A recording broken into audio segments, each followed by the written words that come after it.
नेपाल की जनता समाजवादी पार्टी के सांसद प्रदीप यादव की माने तो नेपाल की कुल आबादी में मधेशिया की संख्या करीब 52% है। यह दोहरे नागरिक के रूप में रह रहे हैं। इनमें से बड़ी संख्या में लोग भारत के चुनाव में मतदान करते हैं। शनिवार 16 मार्च को लोकसभा चुनाव की घोषणा होने के साथ ही अब राजनेता और प्रत्याशियों की निगाह चुनाव प्रभावित करने वाले वर्गों पर है। देश की कुल 543 सीटों पर चुनाव होंगे। इनमें बिहार की 8, उत्तर प्रदेश की 4 तथा उत्तराखंड की 1 सीट पर मधेशी वोट चुनाव प्रभावित करने की क्षमता रखते हैं। बिहार के वाल्मीकि नगर, मोतिहारी, बेतिया, सीतामढ़ी, शिवहर, दरभंगा, मधुबनी और झंझारपुर। उत्तर प्रदेश के महाराजगंज, सिद्धार्थनगर जिले के डुमरियागंज, श्रावस्ती और बहराइच तथा उत्तराखंड की अल्मोड़ा, पिथौरागढ़ सीट नेपाल से सटी है। इन जिलों के लोगों का नेपाल के मधेशियों में रोटी बेटी का रिश्ता है। अकेले बिहार में ही मोटा मोटी 2 लाख के करीब मधेसी वोटर हैं, जबकि यूपी और उत्तराखंड को भी मिला ले तो लगभग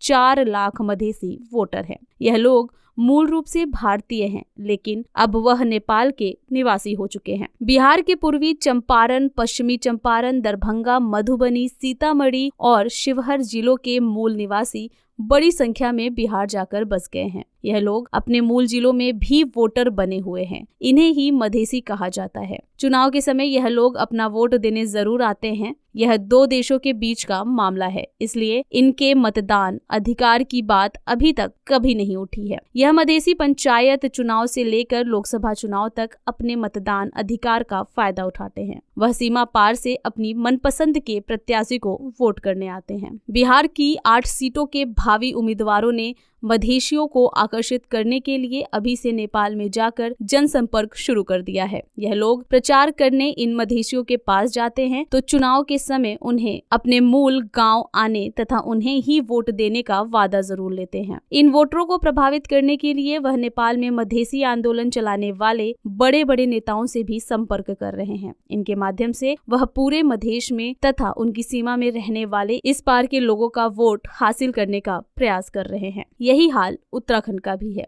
उत्तराखंड के राज्य आंदोलनकारी गंगागिरी गोस्वामी बताते हैं कि अल्मोड़ा, पिथौरागढ़ सीट के क्षेत्र में नेपाल से आकर 20 से 25 हजार मतदाता बसे हैं। पिथौरागढ़, चंपावत के सीमावर्ती गांव के अलावा धारचूला, झूलाघाट, टनकपुर और बनबसा में भी इनकी मौजूदगी है। वहीं उत्तर प्रदेश और उत्तराखंड की 5 सीटों पर इनका प्रभाव है। उत्तर प्रदेश की 4 सीटें महाराजगंज, सिद्धार्थनगर की डुमरियागंज, श्रावस्ती और बहराइच में करीब 1.25 लाख मधेशियों का प्रत्यक्ष अप्रत्यक्ष रूप से प्रभाव रहता है। माना जा रहा है कि लगभग 70 लाख लोग ऐसे हैं जो दोनों देशों में मताधिकार का प्रयोग करते हैं। उनके पास सिर्फ आधार कार्ड ही नहीं, भारतीय मतदाता पहचान पत्र भी है। उत्तर प्रदेश के 7 जिलों की 570 किलोमीटर सीमा नेपाल से लगी हुई है।